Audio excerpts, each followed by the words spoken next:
So, welcome back to Let's Ascend, a channel where you get perspectives on rising up in your personal and professional life. Today, as you can see, we are trying a different format. For the very first time, I have a live guest sitting next to me, and that live guest you've met before happens to be my wife. Right? So, if you want to succeed in your life, again, a mantra for all the husbands, make sure you take a good care of your wife. So, as a quick reintroduction, Rakhee is a seasoned HR professional and a trained psychologist with over 22 years of corporate experience. Rakhee has worked with organizations like McKinsey Company, WNS, and is currently the director of HR for Kearney in India.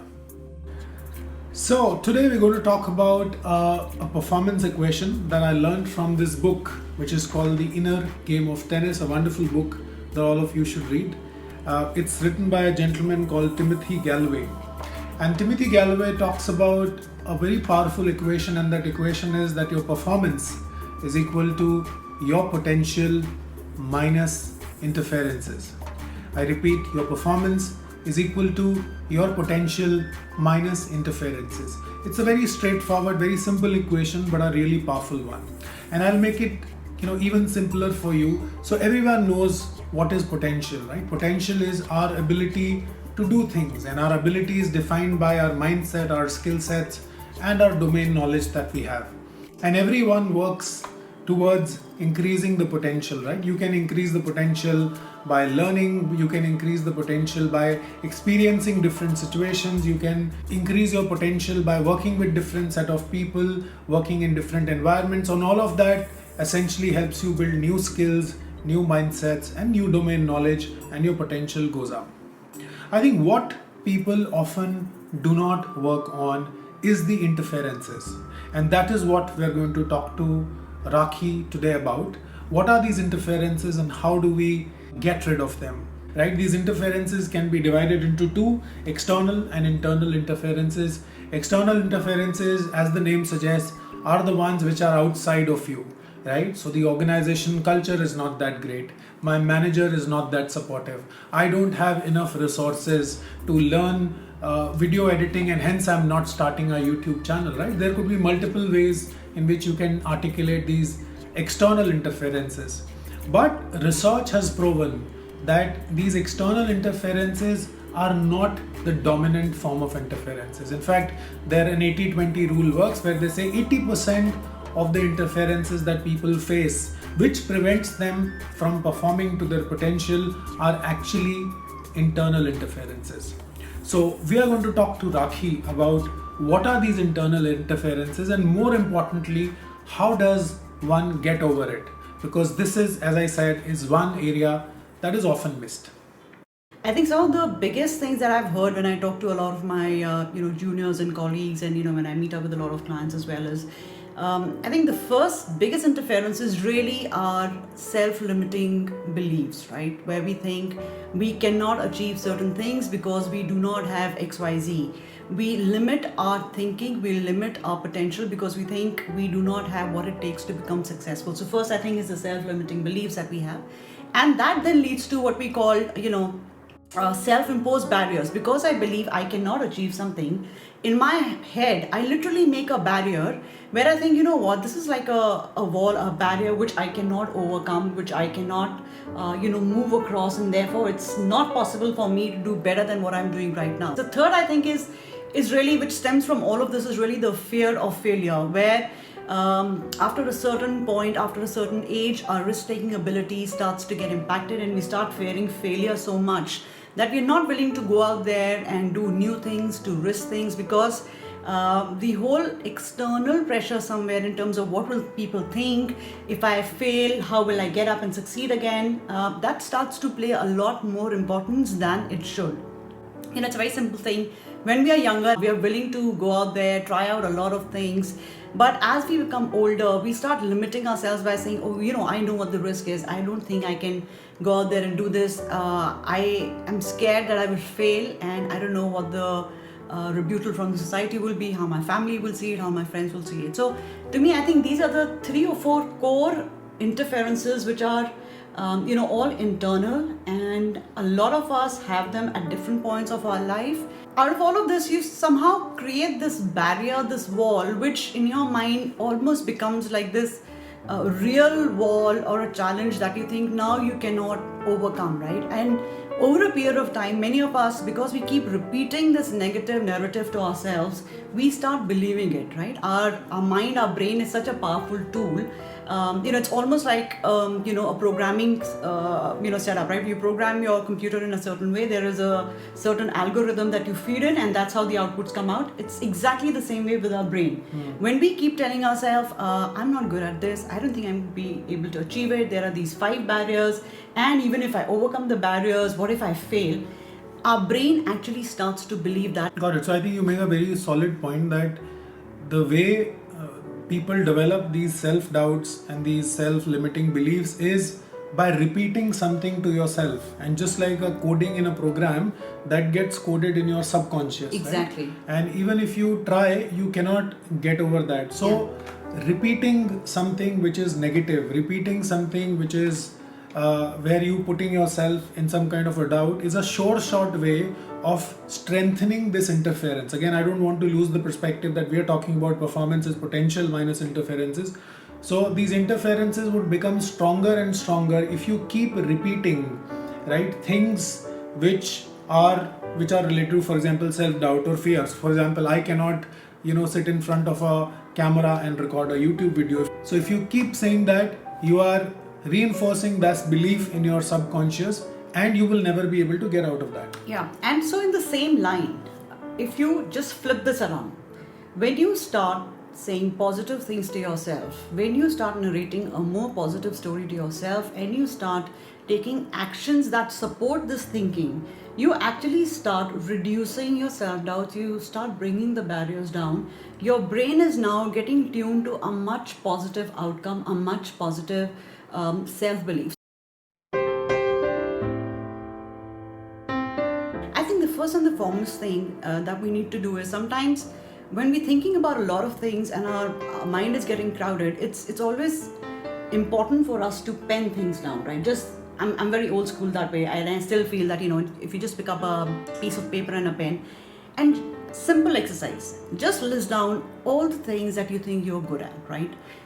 Your skills, it could be your competencies, it could be, the things that you think in terms of your values, you're compassionate about something. So not just the professional things, but whatever you think are your qualities, are things that are positive, that you feel about yourself, that you hear others telling you repeatedly. Pen all of those down, right? Create a sundry list of all the good things that you've heard about yourself and that you think are your strengths, right? Once you've put that list down together, next to it, put down another list where you talk about what are some of the areas that you need to work on. What are some of the opportunities, that you think that you need to work on. And just again, put those down together. 90 out of 100, you will see that the list that you've put down, where you've listed your strengths, things that are positive, things that people compliment you for, it's significantly longer as compared to the list that you put down, where you've put down your opportunities or the areas that you need to develop. And the reason is that you've reached wherever you've reached in life is because it's a sum total of all the good things, all the qualities and all the strengths that you have, right? And not because of the gaps and the opportunities that you were not able to fulfill. And what that means is that you already have a kitty of a lot of positive things that have helped you become successful, and that's what you really need to focus on, and that's what you need to start working on first, which is strengthening whatever you're good at. And then the next step is really identifying, any gap areas or any opportunities that you need to work on. The second thing, which is what I call the power of visualization, right? A lot of us, when we're talking to somebody, the minute we are able to create an imagery of something, it becomes easier for us to relate to those things, right? So this is a very small exercise that, I do very often, and, you can also try and do it, right? Anytime you feel that, you have a lot of self-limiting beliefs, that, you are doubting yourself, before you take up a particular project, before you make a career decision, before there are any other significant decisions that you're making, do a very small exercise. Think about one particular experience in your life, right? And this could be your professional life, it could be your personal life, depending on where, how old you are and, where you are. It could also be achievements or successes that you've seen in your school and college, right? So just think about this one positive achievement, success that you've been accoladed for, people have appreciated you for it. Just think about that one particular incident, that one particular experience. As you think about that experience where you did really well, you were able to achieve the right success, you were able to overcome all kinds of barriers, and you were really at your best in terms of energy and the outputs that you gave, and they resulted in very, very positive outcomes and positive feedback from people. Just think about how that made you feel, right? All the positives that came with that particular episode of your life. Whether it was in terms of the level of energy you felt, the calmness you felt, the excitement, motivation, the happiness and the joy. And just think about all the positive emotions that you went through when you made something successful, when you achieved something, and when people came up to you and gave you compliments. And as you go through that experience and you go back and you relive that moment, think about all the qualities you had at that point of time that actually helped you become successful, right? Whether it was your diligence, whether it was the skills that you brought forth, your knowledge, whether it was really your determination, hard work, whatever skills you thought, whatever qualities you thought made you successful at that point of time, list them down, right? Just write them down. And what will happen is, when you are in a positive state of mind, when you're reliving positive emotion, your brain is actually secreting positive hormones that are actually calming you down and making things a lot more clearer for you.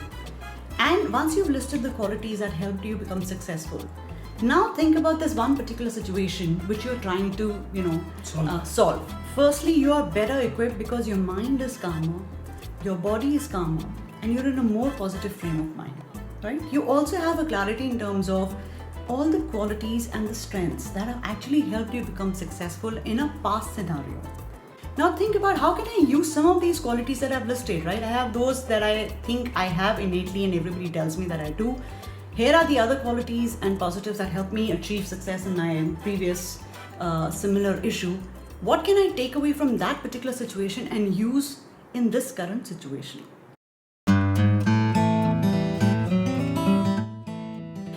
Sometimes it's a very small exercise that I do, right? I take a sheet of paper, I put a line on it, and I say, this is this particular barrier that I want to overcome, right? And you do a very simple exercise.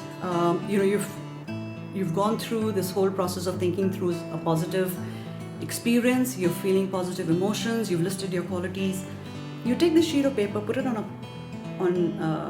front of you, and you just close your eyes for 2 seconds, and you say, with all the great qualities that I have and all the strengths that I have, now let me try and overcome this barrier.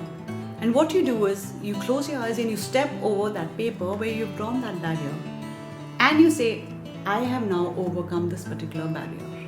And you do that same exercise thrice, right? So it's a very simple visualization exercise where you go through positive emotions, you try and focus on your qualities, you actually physically try and put a barrier and you overcome that barrier. If you have a coach or a mentor or somebody who's a go-to person, who you think has the right intention in terms of helping you grow as a professional, as a person, please seek their help in understanding, how you can overcome some of these barriers that you've put for yourself. Help them see things from a third person's perspective in terms of what is realistic and what is not realistic. And it'll help you expand your perspective about yourself as a person and as a professional. Again, to recap, everyone works on potential, and there is no need for anyone to tell you how to work on potential because everyone works on it, right? But very few people actually work on eliminating these interferences. So I will repeat, if you don't work on eliminating these interferences, however work you may do on increasing your potential, your performance would not go up, because the equation says performance is equal to potential minus interferences. So we hope you found this useful, and we hope you are able to apply it in your situations, and we'd love to hear what you think about it. And finally, although we've changed the format of this video, one thing that I would like to stick to is ending every video with a song. And the song that I can think of, which goes very well with, eliminating your self-limitations, eliminating your interferences from your life, The song that comes to my mind is a song from the movie Marches, beautifully written by Mr. Gulzar. So I would just sing two lines of that song and think about all the interferences in your life as you hear these lines. छोड़ आए हम वो गली